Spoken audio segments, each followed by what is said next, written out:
This is a story from one of Buffett's letters to his investors in the 1950s.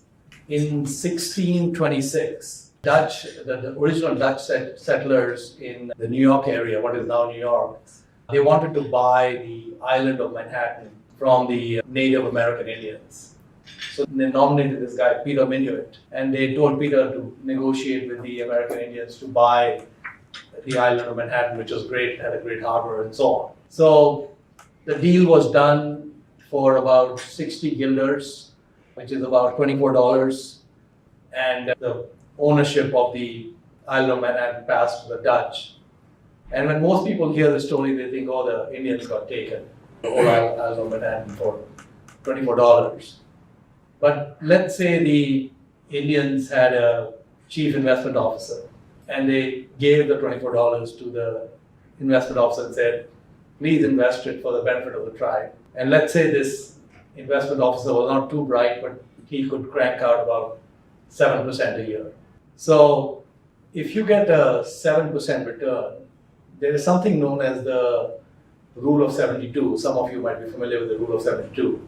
So it's a kind of mathematical hack to know quickly how much time it would take money to double. So if I know that I'm getting 7% a year compounded, I can just do 72 divided by 7.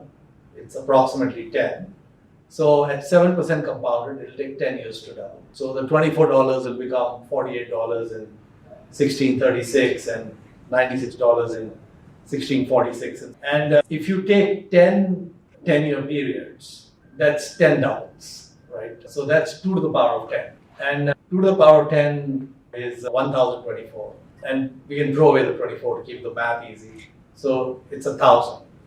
So basically, if you compound it at 7% a year for 100 years, you would have 1,000 times what you started with. $24 will become $24,000 by 1726. Then we go another 100 years, another 1,000, it will become $24 million. That's 1826. And then we go another 100 years, you are at $24 billion in 1926. And then you go another 100 years, 2026, and you're at $24 trillion. And of course, we are not yet at 2026, we are 2022. So if you take away like one double, so it'll be maybe 16, 17 billion, something like that. 16, 17 trillion, sorry. 0 here, 0 there, soon we have something. So what's the island of Manhattan worth without just the land value, because undeveloped land then? What we know is that the entire wealth of every man, woman, and child on the planet is about 500 trillion. The wealth in the United States is about 130 trillion. And it is very unlikely that out of the 130 trillion, some 15% or something of it is just undeveloped land, Manhattan, because there's so much other assets in the US. And probably if you look at land values in Manhattan and extrapolate it out today, you would get to maybe a few hundred billion in value at the most. So the Indians actually got a good deal. The problem they had is they didn't have a good trust officer. And they didn't end up with 17 trillion. So the thing about compounding, and this Einstein says that compounding is the 8th wonder of the world. And he says that, as we saw in this example, if you go for a long enough period of time. So the interesting thing about the way compounding works, so let's say we go back 100 years from 1626 to 1526, go back 100 years.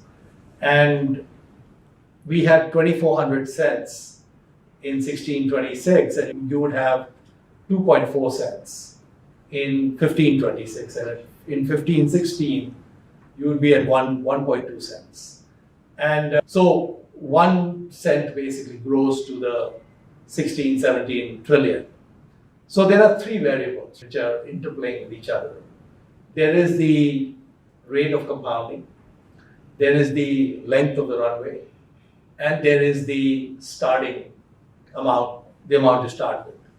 And you can actually massage these three. So one thing about the rule of 72 is it works, it's very flexible. So 7% a year will double in 10 years, or 10% a year will double in 7 years. So if you know the interest rate, you can figure out the period for the double. And if you know the period in which, so let's say I want my money to double in 5 years, I can just do 72 divided by 5, which is approximately 15. So I know that if I get a 15% rate of return, it'll double. So actually the rule of 72 is interesting because it works both ways. If you know the interest rate, you know how long it takes. And if you know the period, you can figure out what the effective compounding rate should be. And Warren Buffett, I think when he bought his first stock when he was 11 years old, and he says he was wasting his time until then. And I think by then he was like probably 17 or 18. He had figured out how compounding works and such. I think he had a good handle on that. He used to do a whole bunch of different jobs when he was a teenager, and he had about $10,000 saved up when he was 18, which in today's money would be about $120,000, which is quite a bit for a 18-year-old to have saved up through part-time jobs and so on. And he knew that with that 10,000, he was well on his way towards compounding. And actually his compounding journey started at around the time he was 18 years old, and he started to invest in such. So my younger daughter, when she was 18, just before she started college, she had done a summer internship, and she made about $5,000, and she didn't really have any expenses. So she had saved the $5,000.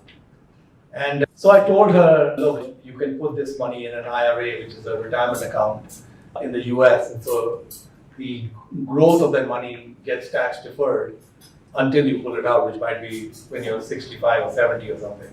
So I asked her to put it into an IRA, and I said, look, it's $5,000. You're 18.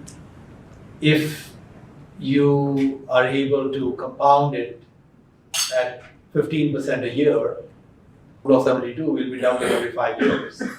And so what would the money be when you're 68? I choose all these periods because easy on the math. So it's 50 years, 10 5-year periods. That's 1,000. So 5,000 becomes 5 million. And now I had her attention. And then I said, when you're 19, you might do another internship. And you have some more skills. Maybe you make, let's keep the math exactly the same, like 5750, which is 15% more than what you made at 18. And again, at 68, that would end up with another 5 million. And at 20, if you do that with 65 or 6,700, it'll again end up being another 5 million.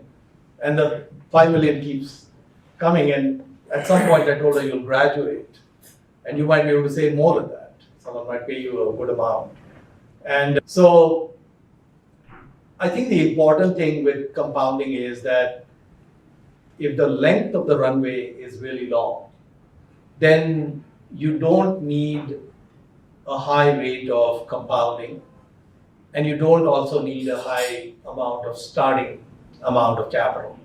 So it's just the interplay of those three. And if you ask Buffett, if a genie came to him and said, Mr. Buffett, you can have any wish you want, he would basically say, I only want one wish, which is that when I die and they look at my corpse, they should just say, man, he was old. And he doesn't want to live because he likes us all or any of that. He just wants to compound. And so he just turned 92 a few weeks ago. And so 74 years of compounding so far for him. Still in good health, doing well, going strong.